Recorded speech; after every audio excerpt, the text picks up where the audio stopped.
الحمد لله رب العالمين والصلاة والسلام على نبينا محمد وعلى آله وصحبه أجمعين أما بعد وما خلقت الجن والإنس إلا ليعبدون.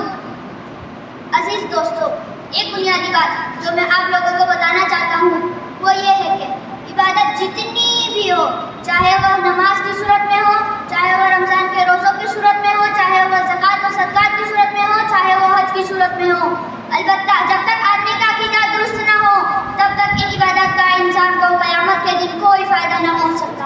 اگر آدمی کا عقیدہ شرک کا ہے، کفر کا ہے، اللہ کی ذات پر اعتماد نہیں، اللہ پر بھروسہ نہیں، یا وہ اللہ کو رب ماننے کے ساتھ ساتھ غیر اللہ کو بھی ربوبیت میں شریک کرتا ہے، تو وہ جان لے گی اس کو نہ تو اس کی نمازیں فائدہ پہنچائیں گی، نہ حج فائدہ پہنچائے گا، نہ زکوٰۃ و صدقات. یہ ساری عبادتیں اسے اسی وقت فائدہ پہنچائیں گی اور اسی وقت رب کی بارگاہ الہی میں قابل قبول ہوں گی جب اس کا عقیدہ درست ہوگا.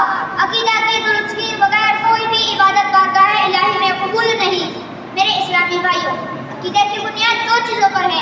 ایک، اللہ کی توحید کہ اس کے ساتھ کسی کو شریک نہ ٹھہرایا جائے.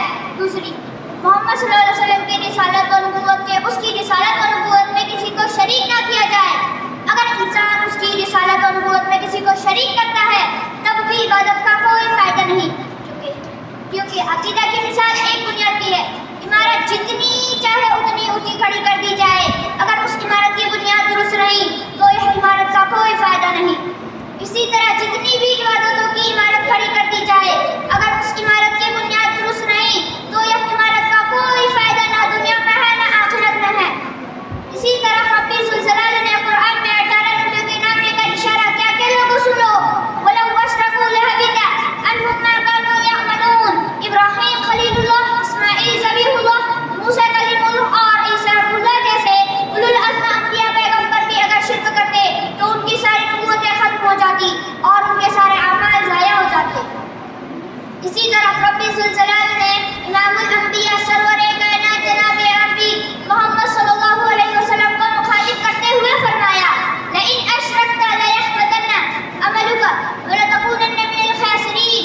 اے پیغمبر، اگر تو نے شرک کیا تو بلا شبہ تیرے اعمال ضائع ہو جائے گا اور یقین تو خسارہ پانے والوں میں سے ہو جائے گا.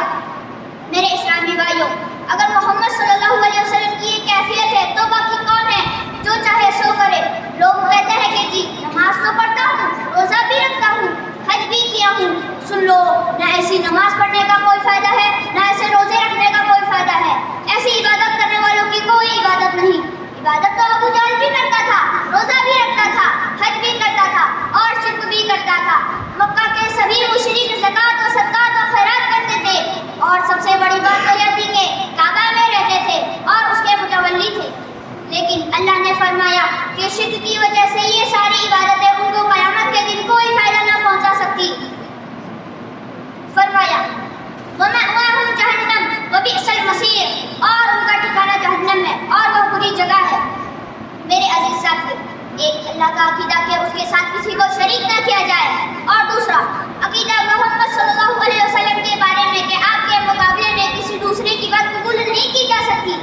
آپ کی رسالت و نبوت پر اس طرح کا ایمان ہو کہ اگر ساری کائنات ایک طرف ہو اور تنے تنا آمنہ کے لال پورے نظر لفظ جگر ایک طرف ہو تو ساری کائنات کی بات ٹھکرا دے، لیکن محمد صلی اللہ علیہ وسلم کی بات پر آنچ نہ آنے دے.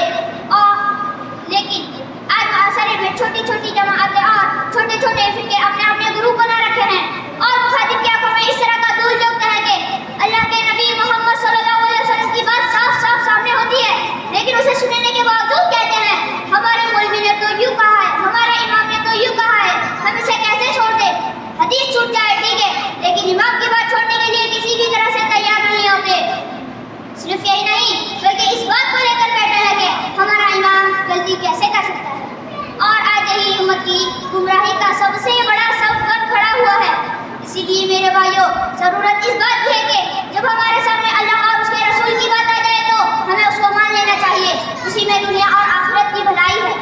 آخر میں اللہ رب العالمین سے دعا ہے کہ عقیدہ توحید پر مضبوطی سے جمے رہنے اور قرآن و حدیث پر عمل کرنے کی توفیق دے. آمین. وآخر دعوانا ان الحمد للہ رب العالمین. السلام علیکم ورحمۃ اللہ وبرکاتہ.